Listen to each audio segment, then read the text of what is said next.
गांव के किनारे स्थित वो पुराना पीपल का पेड़ हर किसी के लिए एक रहस्य बन चुका था। कहते हैं उस पेड़ के नीचे एक यक्षिणी रहती है। उसकी खूबसूरती इतनी अद्भुत है कि जो उसे देख लेता है उसका बच पाना नामुमकिन है। यह कहानी सैकड़ों साल पुरानी है, लेकिन आज भी लोग उस जगह जाने से कतराते हैं। विक्रम, एक शहर का नौजवान जो इन कहानियों पर यकीन नहीं करता था, गांव आया। उसने उस पेड़ के बारे में सुना और ठान लिया कि वो उस जगह जाकर सच का पता लगाएगा। गांव वालों ने उसे बहुत समझाया, लेकिन विक्रम ने किसी की बात नहीं मानी। रात के समय जब पूरा गांव सो रहा था, विक्रम चुपचाप उस पीपल के पेड़ की ओर चल पड़ा। जैसे जैसे वो पेड़ के करीब पहुंचा, हवा ठंडी और भारी होती गई। आसपास के कुत्ते अचानक भौंकने लगे, लेकिन विक्रम ने अनदेखा कर दिया। जब वो पेड़ के पास पहुंचा तो उसे महसूस हुआ कि वहां किसी की मौजूदगी है। अचानक हवा में सुगंधित फूलों की महक फैल गई। विक्रम ने मुड़कर देखा तो एक अद्भुत सुंदर युवती उसके सामने खड़ी थी। उसकी आंखें इतनी चमकीली थीं जैसे किसी आग का प्रतिबिंब हो। उसने हल्की मुस्कान के साथ पूछा, तुम यहां क्या करने आए हो परदेसी? विक्रम को जवाब देने का साहस नहीं हुआ।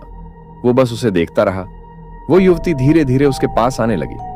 उसकी चाल में एक अजीब सी कशिश थी, लेकिन उसके आसपास का माहौल डरावना था।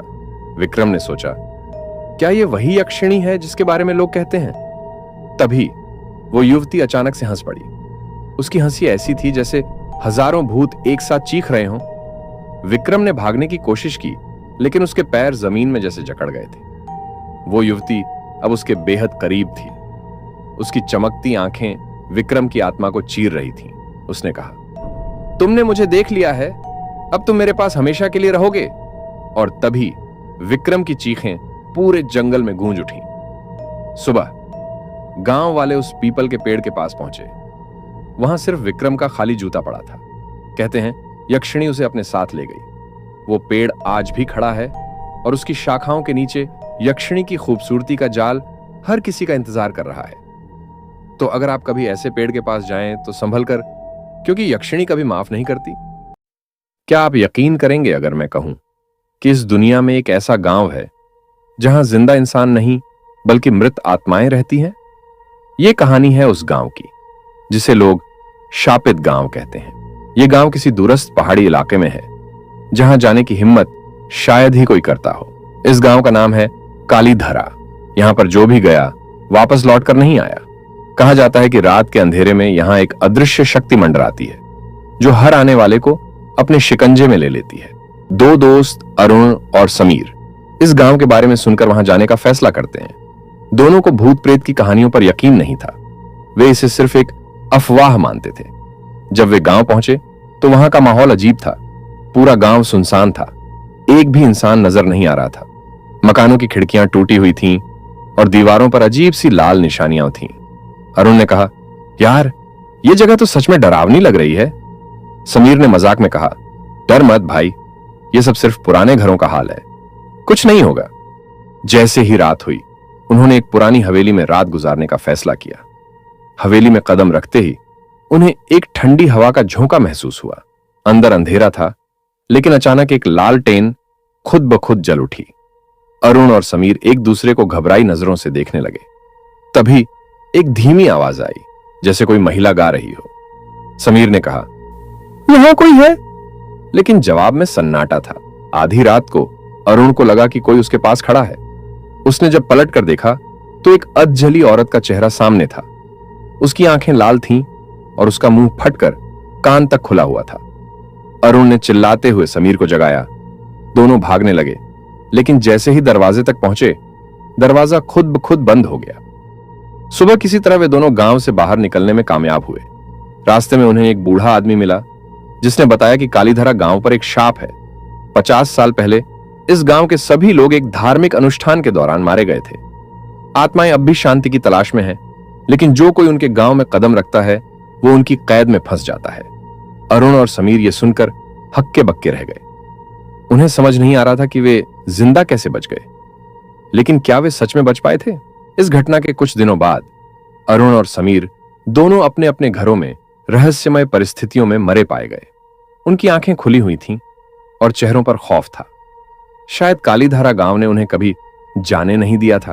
तो अगली बार अगर आप किसी ऐसे गांव के बारे में सुने जहां इंसान नहीं आत्माएं रहती हैं, तो बेहतर है कि आप दूर ही रहें, क्योंकि कुछ राज ही रहने चाहिए। कालीधरा गांव तुम्हारा भी इंतजार कर रहा है। पर लोग अजीब सी घबराहट में जी रहे थे। कहते हैं कि गांव के पास एक पुरानी हवेली है जिसे लोग माया जाल कहते हैं। हवेली पर बहुत पहले ताले लगा दिए गए थे, क्योंकि वहां से कई लोग गायब हो चुके थे। गांव वालों की मान्यता थी कि उस हवेली में एक रहस्यमयी शक्ति रहती है जो इंसान को अपनी ओर खींच लेती है। पर सच क्या था, यह कोई नहीं जानता। एक रात राजीव, जो गांव का सबसे निडर युवक था, उसने चुनौती स्वीकार की। उसने कहा, मैं इस मायाजाल का रहस्य सुलझा कर रहूंगा। गांव वाले उसे रोकने की कोशिश करते रहे, पर राजीव ने किसी की नहीं सुनी। आधी रात का समय था। राजीव ने टॉर्च और एक पुरानी लालटेन उठाई और हवेली की ओर चल पड़ा। रास्ते भर केवल सन्नाटा था। हवेली के पास पहुंचते ही उसने महसूस किया कि चारों ओर ठंड बढ़ गई थी। हवेली की खिड़कियां और दरवाजे अपने आप हिल रहे थे। राजीव ने जैसे ही दरवाजा खोला, एक अजीब सी गंध उसके नथुनों में घुस गई। अंदर अंधेरा था, पर उसकी लालटेन की रोशनी ने दीवारों पर अजीबोगरीब चित्र दिखाए। ऐसा लगा जैसे वे चित्र उसे घूर रहे हों। तभी एक आवाज गूंजी, कौन है? लौट जाओ। राजीव डर गया, पर उसने हिम्मत नहीं हारी। वह अंदर की ओर बढ़ता गया। हर कदम के साथ उसे ऐसा लग रहा था कि कोई उसे देख रहा है। अचानक उसकी टॉर्च बंद हो गई। चारों ओर अंधेरा छा गया। तभी उसे एक कमजोर सी रोशनी दिखाई दी। वह उस रोशनी की ओर बढ़ा और देखा कि एक पुरानी दर्पण के पीछे से वह रोशनी आ रही थी। दर्पण के पास पहुंचते ही उसे अपने पीछे किसी के खड़े होने का एहसास हुआ। जैसे ही उसने पीछे मुड़कर देखा, वहां कोई नहीं था। पर जब उसने फिर से दर्पण में देखा, तो उसमें एक अजनबी चेहरा दिखा। वह चेहरा घूर रहा था। उसकी आंखें लाल थीं और उसके होंठ हिल रहे थे, जैसे वह कुछ कह रहा हो। तुमने मेरी नींद खराब की है, वह चेहरा बड़बड़ाया। अब तुम मेरे मायाजाल में फंस चुके हो। राजीव को एहसास हुआ कि अब उसका लौटना नामुमकिन था। वह चिल्लाया, पर उसकी आवाज जैसे किसी ने दबा दी। दर्पण के पीछे से हाथ निकले और उसे अंदर खींच लिया। सुबह गांव वाले जब उसे ढूंढने गए, तो हवेली के दरवाजे पर सिर्फ उसकी लालटेन पड़ी थी। कहते हैं, जो भी उस हवेली में गया वह कभी वापस नहीं आया। और उस दिन के बाद से हवेली के दर्पण से कभी कभी मदद के लिए चीखने की आवाजें आती हैं। तो अगर कभी किसी जगह को मायाजाल कहा जाए, तो वहां जाने की हिम्मत मत करना, क्योंकि शायद अगला शिकार आप हो सकते हैं। के पास एक घना जंगल था जिसे लोग मृत आत्माओं का अड्डा कहते थे। मान्यता थी कि अमावस्या की रात वहां से गुजरने वाला कभी वापस नहीं आता। इसी जंगल के पास स्थित एक छोटा सा घर था जिसमें रहने वाला व्यक्ति था राजेश, जो इन बातों पर यकीन नहीं करता था। अमावस्या की रात थी। आसमान काले बादलों से घिरा हुआ था और चारों ओर सन्नाटा पसरा था। राजेश ने रात का खाना खत्म किया और सोने की तैयारी कर रहा था। तभी दरवाजे पर जोर की दस्तक हुई। उसने दरवाजा खोला तो देखा कि एक लड़की, जो करीब 20 से 22 साल की होगी, पूरी तरह भीगी हुई और डरी हुई खड़ी थी। उसने कांपते हुए कहा, भैया, मुझे अंदर आने दो, जंगल में कोई मेरा पीछा कर रहा है। राजेश ने लड़की को अंदर बुलाया और उसे बैठने के लिए पानी दिया। उसने पूछा, तुम इस समय जंगल में क्या कर रही थी? लड़की ने डरते हुए कहा, मैं रास्ता भटक गई थी, फिर मैंने चीखें सुनी। ऐसा लगा जैसे कोई मदद के लिए पुकार रहा हो।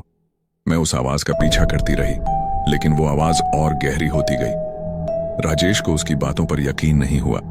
उसने कहा, यह सब तुम्हारा भ्रम है, जंगल में बस जानवर होते हैं और कुछ नहीं। लड़की ने अचानक राजेश की तरफ देखा और कहा, आप भी उन चीखों को सुन सकते हैं अगर आप हिम्मत करें। राजेश को लगा कि यह मजाक हो सकता है। लड़की के जोर देने पर उसने टॉर्च उठाई और जंगल की तरफ जाने का फैसला किया। लड़की भी उसके साथ चलने को तैयार हो गई। जंगल के अंदर जाते ही माहौल अजीब हो गया। हर पेड़ मानो उन पर नजर रख रहा हो। ठंडी हवा में एक अजीब सी सरसराहट थी। तभी एक धीमी डरावनी चीख सुनाई दी। राजेश रुक गया और लड़की से पूछा, यह आवाज कैसी है? लड़की ने बिना कुछ कहे जंगल के और अंदर की ओर इशारा किया। आवाज तेज होती गई। राजेश ने टॉर्च की रोशनी से झाड़ियों को देखा। अचानक एक परछाई तेजी से गुजरी। राजेश ने पलट कर देखा तो लड़की गायब थी। उसने उसे आवाज लगाई, अरे तुम कहां गई? लेकिन जवाब में सिर्फ वही डरावनी चीख सुनाई दी। राजेश अब घबरा गया था। उसने लौटने का सोचा, लेकिन पीछे मुड़ते ही एक झटके में लड़की सामने आ खड़ी हुई। लेकिन अब वह वैसी नहीं थी। उसके चेहरे पर गहरे घाव थे और उसकी आंखें पूरी सफेद हो चुकी थीं। उसने ठंडी आवाज में कहा, तुमने उन चीखों को नजरअंदाज किया, अब तुम्हें भी उनका हिस्सा बनना होगा। राजेश पीछे हटने लगा, लेकिन लड़की ने हवा में हाथ उठाया और जंगल की सारी परछाइयां उस पर टूट पड़ीं। चीखें अब इतनी तेज हो चुकी थीं कि कान के पर्दे फटने को थे। राजेश ने भागने की कोशिश की, लेकिन उसके पैर जमीन से चिपक गए। अगले दिन सुबह गांव वालों ने राजेश का घर खाली पाया। किसी को नहीं पता चला कि वह कहां गया। जंगल में बस एक चीज मिली, राजेश की टॉर्च और मिट्टी पर खून के निशान। आज भी अमावस्या की रात जंगल से चीखें सुनाई देती हैं। कहते हैं वो चीखें उन लोगों की हैं जो अब कभी लौट कर नहीं आए। अगर आप और ऐसी डरावनी कहानी सुनना चाहते हैं तो आज ही हमारे चैनल अंधेरी गली को सब्सक्राइब कर ले।